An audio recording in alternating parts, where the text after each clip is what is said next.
జై భారత్ అయోధ్యరాజు సేనలు నమస్కారాలు తెలియజేస్తూ అందరికీ మిత్రులారా, ఇటీవల కర్ణాటకలో ఏర్పడినటువంటి కాంగ్రెస్ ప్రభుత్వం, అక్కడ కాంగ్రెస్ ప్రభుత్వం ఏం చేస్తుందో దేశ ప్రజలు గమనించవలసిన అవసరం ఉందని చెప్పేసి సందర్భంగా కోరుతూ, కర్ణాటకలో ఇటీవల చేసేటువంటి వాళ్ళు చేసే టింగర్ చేష్టలు అంటారు వీటిని, లేదంటే హిందీ ద్రోహు పరిపాలన అని చెప్పేసి చెప్పవచ్చు కూడా. అక్కడ వీళ్ళు చేసేటువంటి ఘనకార్యాలు ఏమిట్రా అంటే, అయోధ్యలో కట్టినట్టు రామ మందిరానికి, ఆ రామ మందిరంలో ప్రతిష్ఠ చేయబోయేటువంటి బాలరాముడి యొక్క విగ్రహానికి ఒక శిలని కర్ణాటక నుంచి తీసుకెళ్ళటం జరిగింది. అది ఎంత అదృష్టం అంటే, కర్ణాటక వాళ్ళు ఎంత గొప్పగా చెప్పుకోవచ్చు దాని గురించి. అటువంటి శిలనిచ్చినటువంటి కాంట్రాక్టర్ ఎవరైతే ఉన్నారో, ఆ కాంట్రాక్టర్ మీద 80,000 రూపాయలు తప్పేశారు. ఆ కాంట్రాక్టర్ నష్టపరిహారం వేశారు. ఎవరు? కర్ణాటక యొక్క కాంగ్రెస్ ప్రభుత్వం. దానికి అనేక మంది మేమిస్తాము డబ్బులు, నువ్వు అకౌంట్ పెట్టు, మేము ఫోన్పే చేసేస్తామని చెప్పి ఆ కాంట్రాక్టర్కి కోకొల్లాలుగా మెసేజ్లు పెట్టడం జరిగింది. అలాగే ఒక ఆయన ఇవ్వటం జరిగింది. ఇకపోతే అక్కడ వీళ్ళు అంటే హిందూ ధర్మం మీద వీళ్ళ కక్కే విషయాన్ని ఒకసారి గుర్తించుకోవాలి.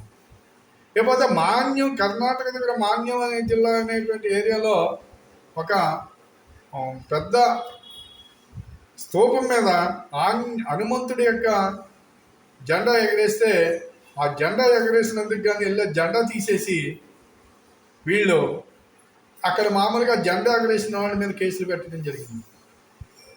దానికి అక్కడ ఉన్న ప్రజలందరూ రివర్స్ అయ్యి, ప్రతి ఇంటి మీద హనుమంతుడి జెండా కానివ్వండి, ప్రతి ఆటోకి హనుమంతుడి జెండా కానివ్వండి, ప్రతి కారుకి హనుమంతుడి జెండా, లక్షలాది జెండాలు గెలిచినాయి. ఆ సందర్భంగా వాళ్ళ వ్యతిరేకత వచ్చి ఈ జెండాలు ఎగరేయటం జరిగింది.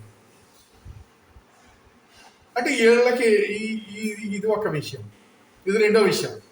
ఇక మూడో విషయానికి వచ్చేటప్పటికి చూసుకున్నట్లయితే, ఇలాగా కొంత ఇంచుమించు ఈ హిందూ కార్యక్రమాలు ఎక్కడ జరిగితే అక్కడ, హిందువులు ఏ కార్యక్రమం చేసుకున్నా అక్కడ వీళ్ళు అణిచివేయటానికి వీళ్ళ తీసుకునేటువంటి టింగర్ నిర్ణయాలకు అక్కడ ప్రజలందరూ కూడా ఈనాడు వాళ్ళ మీద తిరుగుబాటు చేయడం జరుగుతుంది. ఇటీవల ఇంకొక విషయం ఏమిటంటే, ఒక ఉగ్రవాదులు దొరికితే ఆ ఉగ్రవాదులు పక్కాగా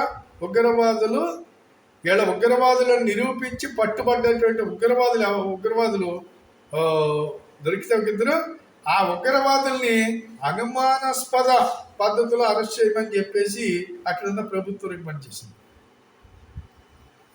ఈ ఉగ్రవాదులకి తీవ్రవాదులకి కొమ్ముగాస్తూ బతికి దేశంలో ప్రజలకు సుఖశాంతులు లేకుండా చేసినటువంటి కాంగ్రెస్ పార్టీ మళ్ళా తప్పు చేసా కర్ణాటక ప్రజలు ఓట్లు వేయటం వల్ల జరిగే నష్టాలు ఈ రకంగా ఉన్నాయనేది మనం ఒకసారి గమనించుకోవాలి.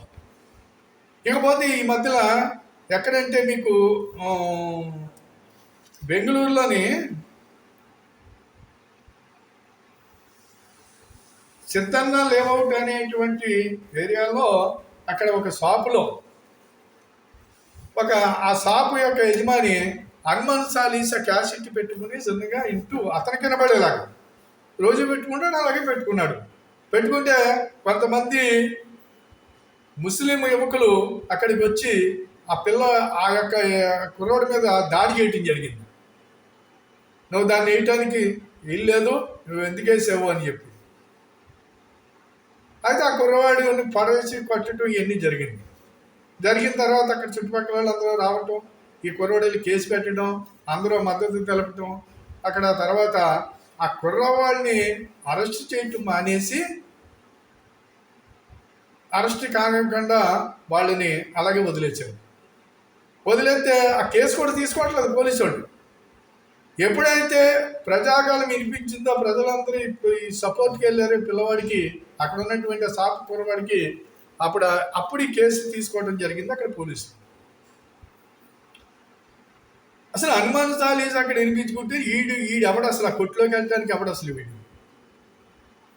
మరి ఇక్కడ నువ్వు హనుమాన్ చాలీసి వినటం నీకు ఇష్టం లేదు, ఈ దేశంలో హిందువులతో కలిసి బతకటం నీకు చేత కాదు, హిందువులతో విరోధంగా బతకాలి అనుకుంటే వేరే దేశం పోవాలి, నువ్వు ఇక్కడ ఉండకూడదు. అంతే తప్పించి ఇక్కడ పిచ్చి చేష్టలు చేస్తూ ఊరుకుంటారా? పిచ్చిలు తీసేస్తారు, పిచ్చి పిచ్చి చేష్టలు చేస్తారు. అప్పుడు ఈ ప్రభుత్వం వాళ్ళకి సపోర్ట్ చేస్తుంది. అప్పుడు కర్ణాటక అంతా కూడా లక్షలాది మంది వచ్చి ఆ సాపు దగ్గర లక్షలాది మంది పోగడి హనుమాన్ చాలీసాను పఠనం చేయటం జరిగింది. ఈ హనుమాన్ చాలీస్ మీద బ్యాన్ చేస్తామని చెప్పేసి ఆ ప్రభుత్వం ప్రకటిస్తుంది. ఎవరి మీద బ్యాన్ చేస్తావు నువ్వు? నీకు తప్పు పోయి మీకు ఓట్లు వేస్తే ప్రజలు మీరు ఇలాంటి అనాచార కార్యక్రమాలు చేస్తూ మీరు చేసేటువంటి ఇలాంటి దౌడుపాక్య రాజకీయాలకి మిమ్మల్ని మళ్ళీ ఇప్పుడు ఈ రోజు మళ్ళీ ప్రజలు మిమ్మల్ని ఏమన్నా ప్రజలు మిమ్మల్ని తప్పనిసరిగా బుద్ధి చెప్పడానికి సిద్ధంగా ఉన్నారు. కర్ణాటక అంతా కూడా ఈనాడు మత కలహాలతోటి మత చిచ్చులు పెట్టి హిందూ అనేవాడి మీద దాడులు చేయించడానికి వీళ్ళందరినీ ప్రోత్సహిస్తూ ప్రభుత్వం వాళ్ళకి సహకరిస్తూ నడుపుకెళ్తుంది కాంగ్రెస్ ప్రభుత్వం. వీళ్ళు రోజునే అయ్యిందయ్యా కూటమి దేశమంతా తిరుగుతూ మేము దేశాన్ని అలా చేస్తాం ఇలా చేస్తాం, మేము ఎందుకు మామూలుగా మాకు ఓటు వేయండి, నేను కాంగ్రెస్ అధికారంలోకి రావాలనేటువంటి ఆలోచనతో పనిచేస్తే ప్రజలు ఎక్కడ నన్ను నమ్ముతారా? మీరు చేసే దౌర్భాగ్య కార్యక్రమాలు ప్రజలకు తెలియదా? గత 60 సంవత్సరాలుగా చేసింది తెలియదా? ఈనాడు ఎక్కడ అధికారం ఉంటుందో అక్కడ మీరు చేసేటువంటి ఏదైతే నీచమైనటువంటి ఏవైతే మత రాజకీయాలు కుల రాజకీయాలు ఏవైతే ఉన్నాయో అవి కూడా తెలుసు కదా. ఈనాడు యువత తెలుసుకుంటుంది. అనేక మంది ఈరోజున మీ యొక్క చాండాలమైనటువంటి నిర్ణయాలు ఏవైతే ఉన్నాయో వాటన్నిటికీ కూడా ప్రజలు కంపల్సరీగా బుద్ధి చెబుతారు. ప్రజలు శాంతిని కోరుకుంటున్నారు, దేశ సార్వభౌమత్వాన్ని కోరుకుంటున్నారు. అది కాబట్టి మిత్రులారా ఆలోచించండి. ఈ దేశవ్యాప్తంగా వీళ్ళందరూ కలిసి మామూలుగా ఈ రకమైన కార్యక్రమాలు చేయటం మరి దేశంలో అన్ని చోట్ల ఎలా ఉంటుంది? ఈ యొక్క కాంగ్రెస్ ప్రభుత్వం ఉన్న కాడ ఏ రకంగా ఉంటుంది? కాంగ్రెస్ ఈనాడు ఎక్కడైతే ఇప్పుడు ఈ ముస్లింలు ఉగ్రవాదులుగా, ముస్లింల్లో తీవ్రవాదులే, ముస్లింల్లోనే నుంచే వీళ్ళందరూ పుట్టుకొస్తున్నారు, ముస్లింల్లో ఈ రకమైనటువంటి గొడవలు సృష్టించే వాళ్ళు ఉన్నారు. అది కాదు ముస్లిం సోదరులు ఎందుకు వీళ్ళని పక్కన ఇటువంటి ఎందుకు ప్రోత్సహిస్తున్నారు?